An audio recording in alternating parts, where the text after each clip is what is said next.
Menteri Keuangan Purbaya Yudi Sadewa membuat publik terkejut dengan pengakuan soal rencana penangkapan mafia besar-besaran. Dalam keterangannya di Hotel JS Luansa, Jakarta, ia menyebut operasi ini akan menyasar berbagai sektor strategis. Purbaya menegaskan penindakan dilakukan tanpa pandang bulu, bahkan terhadap pihak yang diduga memiliki kekuasaan besar. Yang suka main selundup, saya tangkap. Enggak peduli di belakangnya siapa, tegasnya dengan penuh keyakinan di depan media.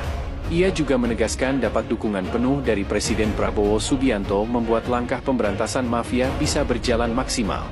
Menurut Purbaya, praktik penyelundupan dan under-invoicing telah lama merugikan negara dan melemahkan fondasi ekonomi nasional. Rokok, tekstil, baja, semua akan kami kejar satu persatu, ujar Purbaya menegaskan arah penindakan yang akan dilakukan.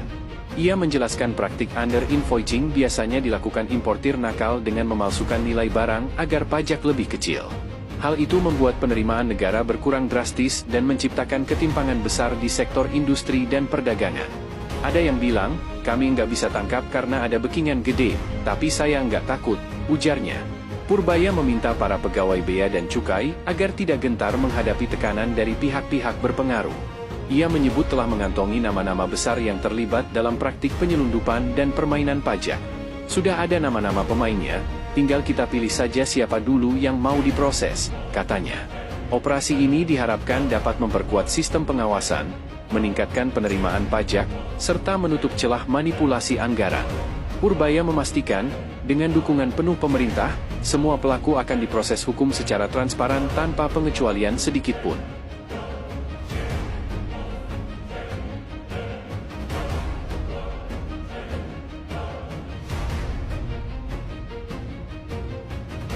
Sepertinya Pak Purbaya mulai banyak musuh di kalangan pemerintah sendiri.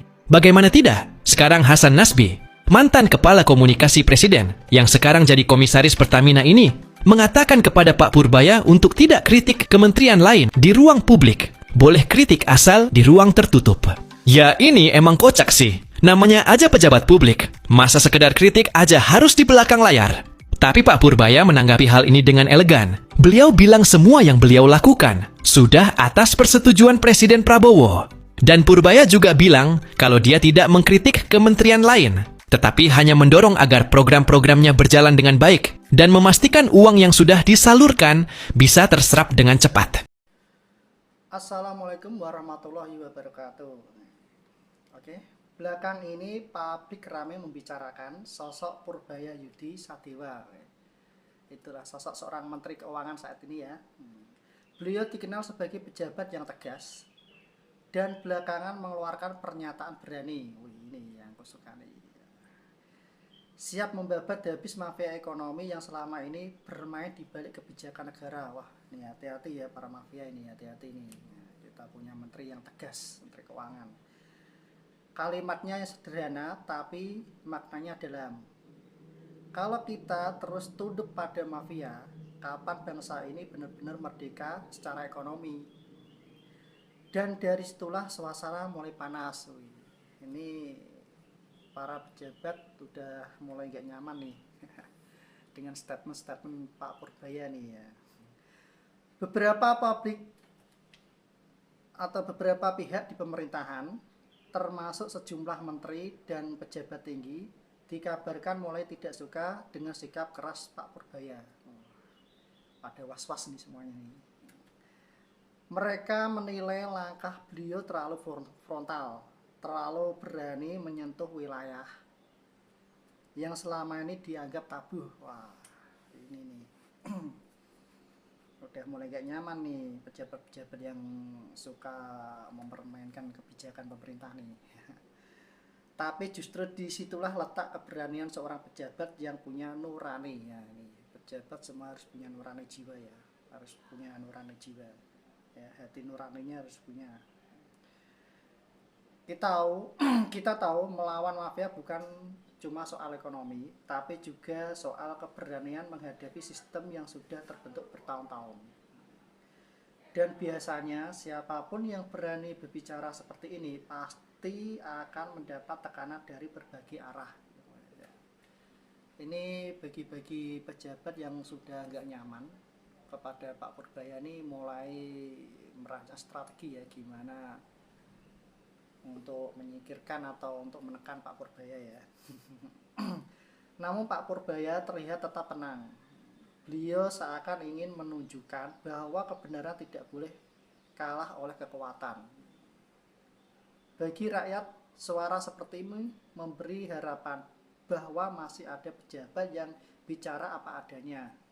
Bukan demi kekuasaan, tapi demi masa depan bangsa. Oke. Tetap saya dukung. Pak Purbaya saya dukung nih. Dan buat mereka yang tidak suka, mungkin perlu diingat, keberanian seorang pejabat jujur bukan ancaman, tapi mengingat bahwa rakyat sudah tidak buta lagi. Untuk keberanian Pak Purbaya ini, ya,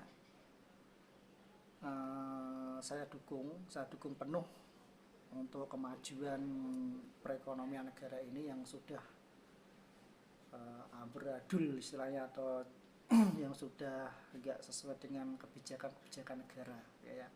Pokoknya untuk Pak Purbaya tetap semangat. Orang bilang berhenti kayak gini nggak akan lama karena musuhnya akan banyak dan akan diserang dari berbagai macam sisi. Gimana Bang lihat? Itu sangat tergantung pemimpinnya. Sama halnya pada saat Jokowi pertama, makanya dipecat semua yang berbeda. Anies Baswedan, Sudirman Said, Rizal Ramli, Jonan. Nah, sangat tergantung pemimpinnya. Tapi kalau pemimpinnya saya melihat Prabowo, kelihatannya yang langgeng Purbaya. Karena kunciannya Prabowo ya. Kunciannya Pak Prabowo justru. Nah, lagian sekarang, rakyat itu dibalik dengan ketegasan Pak Prabowo Purbaya, rakyat dibalik mereka loh. Nah, iya kan? Nah, terus elit-elit lain mau melawan rakyat. Jadi negara iki aneh yen ana pejabat sing disenengi rakyat karena bersih, mesti kok pejabat liyane akeh sing ora seneng, wedi yen kebongkar bobroke. Pak Purbaya ki mesti ya akeh sing gak seneng, dimusuhi. Wong 99% pejabat ki korup kabeh. Wis tuwek-tuwek arep mati wae sing numpuk bondo. Menkeu Purbaya mulai bermusuhan dengan para elit politik. Bagaimana tidak? Setelah Purbaya mengeluarkan kebijakan-kebijakannya, tak sedikit dari kalangan elit langsung berkomentar dan menentang kebijakannya. Misalnya dari politisi PDIP, Ferdinand Hutahean, yang menyebut Purbaya ini merasa paling jago, paling rajin dari semua pejabat. Ada juga dari Bahlil, yang menyebut Purbaya ini salah baca data.